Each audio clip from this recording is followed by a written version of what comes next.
আমার বন্ধু ফাহিমের বিয়ে আমাকে ইনভাইট করেছে। সে আমার অনেক ভালো বন্ধু, ছোটবেলায় একসঙ্গে পড়ালেখা করেছি। সে আমাকে বিয়েতে ইনভাইট করেছে, আমি যাচ্ছি।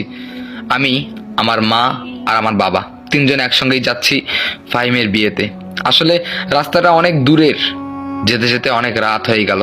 যেতে যেতে না হঠাৎ করে মাঝ রাস্তায় একটা গাছের ঢাল ভেঙে পড়লো।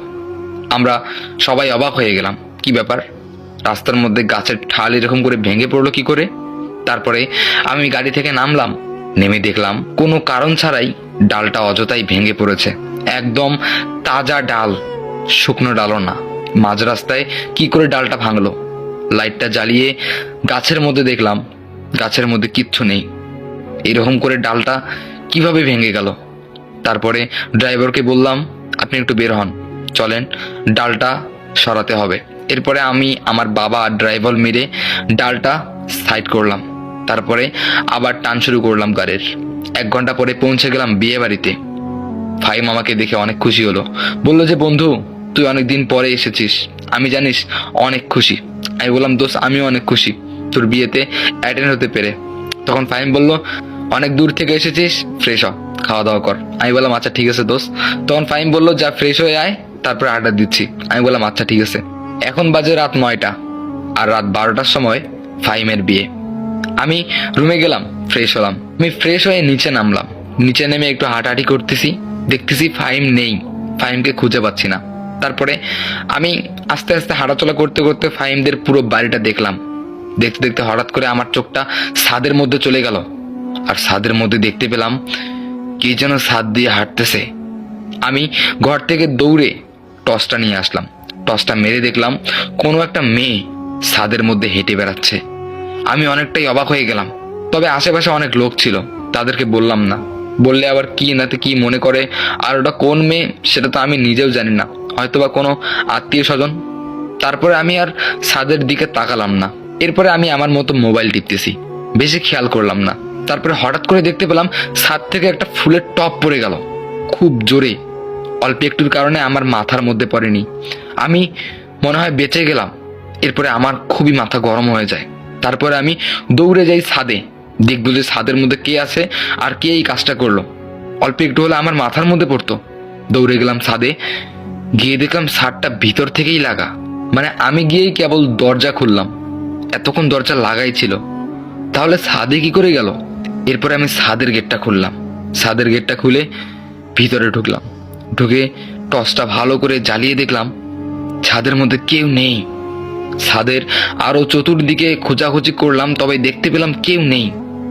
তবে আমি একটু আগে যাকে দেখলাম সে কে ছিল, আমার খুবই অবাক লাগতেছে। এরপরে যখনই আমি আবার ফিরে যেতে ধরলাম, ঠিক সেই সময় গেটটা অটোমেটিক লেগে যায়। আমি দৌড়ে গিয়ে গেটটা খোলার চেষ্টা করি, কিন্তু গেটটা আর খোলে না। আমি ওখানে হতাশ হয়ে পড়ি। তখন আমি অনেক চিৎকার করি, প্লিজ কেউ গেটটা খোলো, কেউ গেটটা খোলো, কিন্তু গেটটা আর খোলে না। এরপরে পিছনে তাকাতেই হঠাৎ করে দেখতে পেলাম লাল শাড়ি পরা একটা মেয়ে দাঁড়িয়ে। আমি বললাম, কে তুমি? এই ছাদের মধ্যে তুমি কি করে এলে? আর এখনো তো দেখলাম এই ছাদের মধ্যে কেউ নেই, তুমি কোথা থেকে এলে? তখন দেখতেছি তার মুখ থেকে কোনো শব্দ আসতেছে না, তবে তাকে দেখে মনে হচ্ছে বিয়ে বাড়ির কোনো একটা বউ হবে। আমি বললাম যে প্লিজ আমাকে ছেড়ে দাও, আর কে তুমি, এই গেটটা প্লিজ খুলে দাও। তখন দেখলাম অটোমেটিক গেটটা খুলে গেল। আমি দৌড় শুরু করলাম, ঠিক সেই মাত্রই আমাকে বলল দাঁড়াও। তারপরে আমি থমকে দাঁড়ালাম। এরপরে পিছনে ঘুরে দেখলাম, তখন মেয়েটা আঙ্গুল দিয়ে ইশারায় ডান দিকে বলল, ডান দিকে দেখো। এরপরে আমি ডান দিকে দেখতে পেলাম ওয়ালের মধ্যে নন্দিনীর লেখা, তবে সেটা রক্ত দিয়ে। আমি অনেকটাই অবাক হয়ে গেলাম, কি ব্যাপার, রক্ত দিয়ে, রক্ত কোথা থেকে এলো এখানে? আমি খুব ভয়ে ভয়ে লেখাটা দেখছিলাম, নন্দিনী লেখা রক্ত দিয়ে মোটা মোটা করে। এরপরে যখনই আমি তাকে জিজ্ঞেস করতে গেলাম যে আচ্ছা এই নন্দিনী কার নাম, যখনই সামনে তাকালাম দেখতে পেলাম কেউ নেই। কোথায় গেল মেয়েটা? এই মেয়েটাকে তো আমি কোনোদিনও দেখিনি। তারপরে যখন আবার আমি তাকালাম দেখতে পেলাম সেই লেখাটাও নেই, আর গেটটা খোলা। আমি ধরপর করে নিচে চলে গেলাম, গিয়ে দেখতে পেলাম ফাহিম ওখানে বসে আছে। আমি বললাম দোস্ত এদিকে আয় তো, এদিকে আয় তো। তখন ফাহিম বলল, কি ব্যাপার, তোকে এত হতাশ লাগতেছে কেন?